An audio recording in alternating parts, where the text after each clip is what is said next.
So as you can tell, I am not in my studio today. I am in a hotel and I'm in Glenwood Springs, which means that fortunately I have some nice trails right out the front door.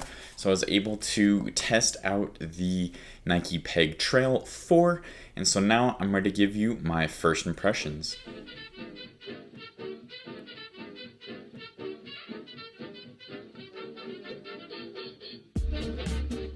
First up though, I did buy the shoe with my own money, so just like all my other videos, it is unbiased, but let's go ahead and talk about the specs. So I believe that the stack height of the Peg Trail 4 is pretty similar to the Peg Trail 3, which has a stack height of 36 millimeters in the heel and 26 in the forefoot, which does mean that it has a 10 millimeter heel to toe drop. The Peg Trail 4 comes in at 10.4 ounces, which is half an ounce lighter than the Peg Trail 3. And I put this in the road to trail category.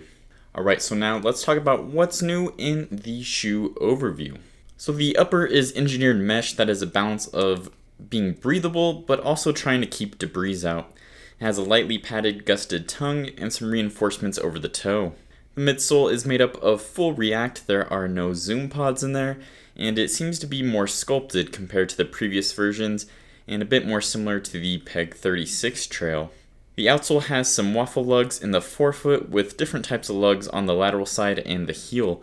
I think that the lug length is around 3 to 4 millimeters. The outsole wraps up into the midsole a little bit around the toe to help add some extra grip and protection. As for the fit of the shoe, I thought that it did fit true to size. I didn't have to crank down the laces at all. The flywire did a good job of locking down there. I had no heel slip. The one thing I will say is that the toe box is just a little bit shallow, so I think that's one area where it might feel a little snug up there, but once I started running, I didn't really notice it at all. So moving into the ride and kind of my first impressions of this shoe, today's run, it was about 8 miles, and a third of it was on sidewalk and bike path, a third was on gravel double track, and a third was on single track that was a little more rocky and technical. So when I was on the road and the bike path, these shoes felt really nice. The React midsole was pretty energetic, the upper didn't get in the way at all, didn't feel too heavy, and then the outsole didn't get in the way either. It just felt like a smooth, pretty normal road shoe.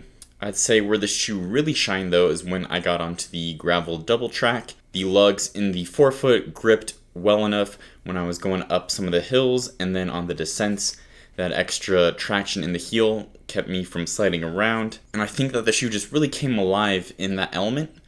And then when I did the rest of the run on the single track, it got a little more technical, more rocky, and I felt like I had to slow down and kind of tiptoe around some of those bigger rocks. It's not like the Speed Goat or something with more cushion where you can kind of roll over some of those rocks, and there isn't a rock plate in there so you don't get protection from sharp rocks poking in there. So I felt like I had to pick my lines and really watch where I was going on the technical parts.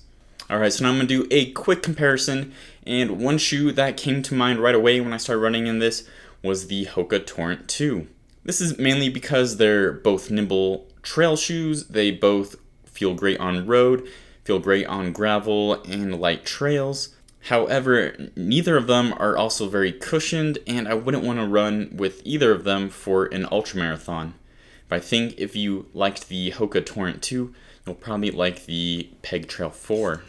So I haven't tried any of the previous Peg Trail versions, but so far I've been really enjoying the Peg Trail 4 just from my first impressions. I think it really excels at being a road to trail shoe / gravel crusher, where you can really take it on some of those more groomed single track, some dirt roads, some gravel trails, and even just cement, but I wouldn't take it on those super technical or super muddy trails. Overall, I think it's a very versatile shoe and a great urban trail runner. So I will be putting more runs, more miles, trying out different types of trail in this shoe, so I will give you my final verdict in my full review. Subscribe so you don't miss that, and as always, keep on running.